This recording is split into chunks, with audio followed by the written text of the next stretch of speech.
ಕರ್ನಾಟಕ ಪ್ರದೇಶ ಕಾಂಗ್ರೆಸ್ಸಿನ ನೂತನ ಅಧ್ಯಕ್ಷರಾಗಿ ಆಯ್ಕೆಯಾದಂತಹ ಸನ್ಮಾನ್ಯ BK ಹರಿಪ್ರಸಾದ್ ಜಿ ಅವರ ಪದಗ್ರಹಣ ಸಂದರ್ಭದಲ್ಲಿ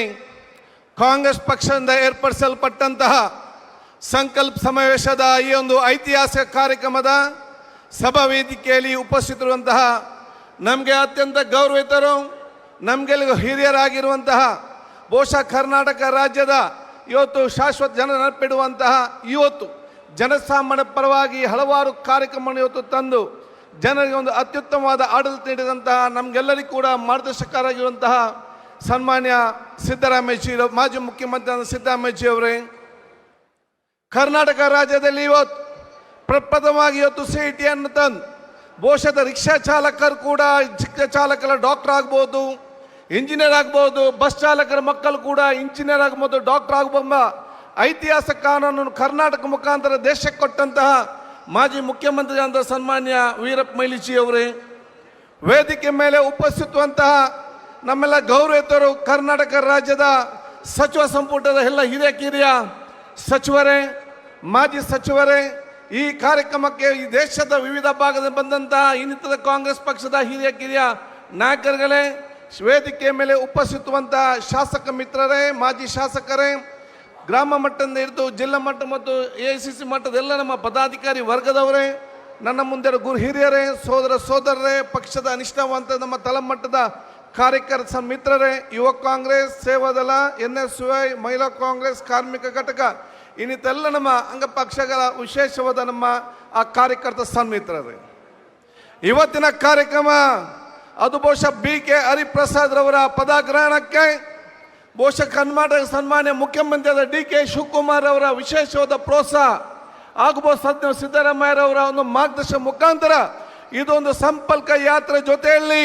ಇದು ಕೇಂದ್ರದ BJPಗೆ ಕೊಡುವಂತ ಎಚ್ಚರಿಕೆ ಗಂಟೆ ಅಂತ ನಾನು ಹೇಳಲಿಕ್ಕೆ ನಾನು ಇವತ್ತು ಬಯಸ್ತೇನೆ. ಬಹುಶಃ ಇವತ್ತು ಕಾಂಗ್ರೆಸ್ ಪಕ್ಷ ಕಾರ್ಯಕರ್ತರು ಈ ದೇಶಕ್ಕೆ ದೊಡ್ಡ ಸಂದೇಶವನ್ನು ಕೊಡ್ತಾ ಇದ್ದಾರೆ.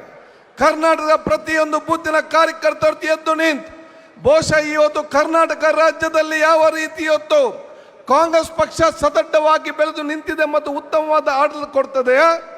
ಅಂತೆ ಆಡಳಿತವನ್ನು 2029ರಲ್ಲಿ ಕೇಂದ್ರದಲ್ಲಿ ಬಹುಶಃ ಇವತ್ತು BJPಯನ್ನು ಸೋಲಿಸುವ ಮುಖಾಂತರ ಕಾಂಗ್ರೆಸ್ ಪಕ್ಷ ನೇತೃತ್ವ ಅಧಿಕಾರಕ್ಕೆ ಬಂದು ಸನ್ಮಾನ್ಯ ರಾಹುಲ್ ಗಾಂಧೀಜಿಯವರು ಈ ದೇಶ ನಡೆಸ್ತಾರೆ ಎಂಬ ದೊಡ್ಡ ಮಟ್ಟ ಸಂದೇಶವನ್ನು ಕೊಟ್ಟಿದೆ ತಾವು ಇವತ್ತು ಕಾರ್ಯಕರ್ತರ ಹೇಳಲಿಕ್ಕೆ ನಾನು ಇವತ್ತು ಬಯಸ್ತೇನೆ. ನಾನು ಇವತ್ತು ಕೇಂದ್ರದ BJP ಸರ್ಕಾರಕ್ಕೆ ನಾನು ಕೇಳಲಿಕ್ಕೆ ಬಯಸ್ತೇನೆ. NDA ಸರ್ಕಾರ, ಕಾಂಗ್ರೆಸ್ನ UPA ಸರ್ಕಾರ ಇದ್ದಂಥ ಸಂದರ್ಭದಲ್ಲಿ ಹಲವಾರು ಕಾರ್ಯಕ್ರಮಕ್ಕೆ ಬರುವಂಥ ವಿಚಾರ ಇವತ್ತು ಉದ್ಯೋಗದ ಸೃಷ್ಟಿ ಸಮಸ್ಯೆ ಆದಂಥ ಸಂದರ್ಭದಲ್ಲಿ ಅದು NREG ಕಾರ್ಯಕ್ರಮ ಈ ದೇಶಕ್ಕೆ ಕಾನೂನು ಮುಖಾಂತರ ಕೊಡುವಂಥ ಕೆಲಸ ಆಯಿತು. ಈ ದೇಶದಲ್ಲಿ ಯಾರು ಕೂಡ ಹಸಿವಿನಿಂದ ಸಾಯಬಾರ್ದಂತ ಒಂದು ತೀರ್ಮಾನ ಬಂದಾಗ ಈ ದೇಶಕ್ಕೆ ಫುಡ್ ಆಕ್ಟ್ ಅನ್ನು ಇವತ್ತು ಕಾನೂನು ಮುಖಾಂತರ ತರುವಂಥ ಕೆಲಸ ಆಯಿತು. ಈ ದೇಶದಲ್ಲಿ ಇವತ್ತು ಅಗ್ರಿಕಲ್ಚರ್ ಮಿಷನ್, ಹಾರ್ಟಿಕಲ್ಚರ್ ಮಿಷನ್, ಇವತ್ತು ಆರೋಗ್ಯ ಕ್ಷೇತ್ರದಲ್ಲಿ ಈ ತಳಮಟ್ಟದಲ್ಲಿ ಕೂಡ ಜನರ ಮಧ್ಯೆ ಇವತ್ತು ಸಂಪರ್ಕ ಸೇತುವೆಯಾಗಿ ಇವತ್ತು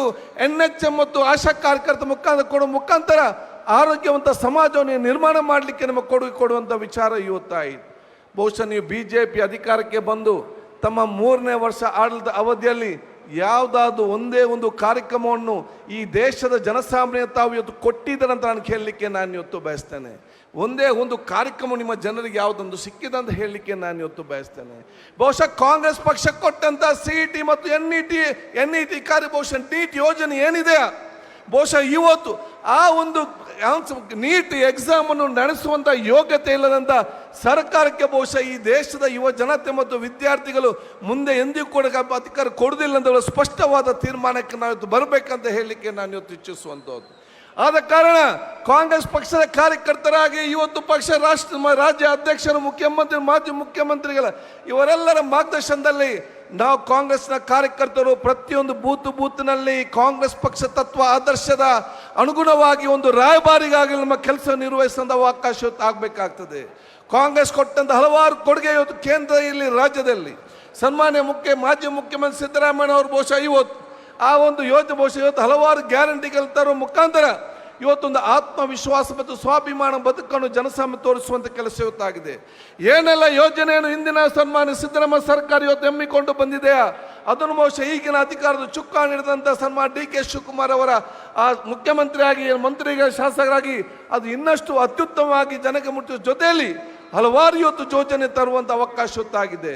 ಜೋಡೋ ಭಾರತ್ ಯುವ ಸಂಘಟನೆ ಅದು ಈ ರಾಜ್ಯವನ್ನು ಇವತ್ತು ಒಕ್ಕೂಟುಗೂಡಿದ ಅವಕಾಶ ಆಗಿದೆ ಅಂತ ನಾನು ಹೇಳಿಕೊಳ್ತಾ, ನಾನು ಎಲ್ಲ ಕಾಂಗ್ರೆಸ್ ಪಕ್ಷದ ಭೂತಮ ಕಾರ್ಯಕರ್ತರು ಹೇಳಿದಿಷ್ಟೇ, ಬಹುಶಃ BJP ಪಕ್ಷ ಬೇರೆಯವರು ಸಮಾಜವನ್ನು ಬಿಕ್ಕಟ್ಟು ಮಾಡಿ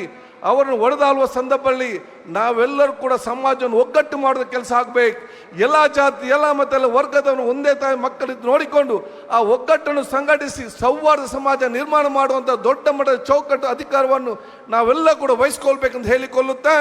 ನಾನು ಮತ್ತೊಮ್ಮೆ ಇಡೀ ನಮ್ಮ ಜನತೆ ಪರವಾಗಿ ಕ್ಷೇತ್ರ ಜನತೆ ಪರವಾಗಿ ನೂತನವಾಗಿ ಆಯ್ಕೆಯಾಗಿದ್ದಂಥ ಅಧ್ಯಕ್ಷರಾಗಿ ಸನ್ಮಾನ್ಯ BK ಹರಿಪ್ರಸಾದ್ ರವರು, ಬಹುಶಃ ನಾನು ಸೇವಾದಳದಿದ್ದಾಗ ನಮಗೆ ಆಲ್ ಇಂಡಿಯಾ ಸೇವಾದ ಅಧ್ಯಕ್ಷರಾಗಿ ಆ ಸೇವೆ ಕೊಟ್ಟಂಥ ಸಂದರ್ಭ ಹಲವಾರು ಸಂದರ್ಭ ದೀರ್ಘ ಹೇಳಲಿಕ್ಕೆ ನಾನು ಹೋಗುವುದಿಲ್ಲ. NSU ಇರಲಿ, ಯೂತ್ ಕಾಂಗ್ರೆಸ್ ಸೇವಾದಳ ಹಂತವಾಗಿ ಇವತ್ತು ಎಲ್ಲ ರೀತಿಯ ನಾಯಕದ ಗುಣ ಬೆಳೆಸಿಕೊಂಡು ಪಕ್ಷ ಸಂಘಟನೆ ತನ್ನದ ವಿಶೇಷ ಶಕ್ತಿ ಸಂದರ್ಭದಲ್ಲಿ ನಾವೆಲ್ಲರೂ ಕೂಡ ಸಂಪೂರ್ಣವಾದ ಪ್ರೋತ್ಸಾಹ ಕೊಟ್ಟು ಬಹುಶಃ ಇವತ್ತು ಪಕ್ಷ ಅಧ್ಯಕ್ಷರಾಗಿ BK ಹರಿಪ್ರಸಾದ್ ಅವರು, ಮುಖ್ಯಮಂತ್ರಿಯಾಗಿ ಇವತ್ತು DK ಶಿವಕುಮಾರ್ ಅವರು, ಮಾಜಿ ಮುಖ್ಯಮಂತ್ರಿ ಸಿದ್ದರಾಮಯ್ಯ, ವೀರಪ್ಪ ಎಲ್ಲರೂ ಕೂಡ ಒಗ್ಗಟ್ಟಾಗಿದ್ದಕ್ಕೂ ನಾವು ಮುಂದೆ ಹೋಗುವಂತ ಹೇಳಿಕೊಳ್ತಾ ನಿಮ್ಗೆಲ್ಲರಿಗೂ ನಾನು ಶುಭಾಶಯ ಸಲ್ಲಿಸ್ತೇನೆ. ನಮಸ್ಕಾರ. ಜೈ ಹಿಂದ್, ಜೈ ಕರ್ನಾಟಕ.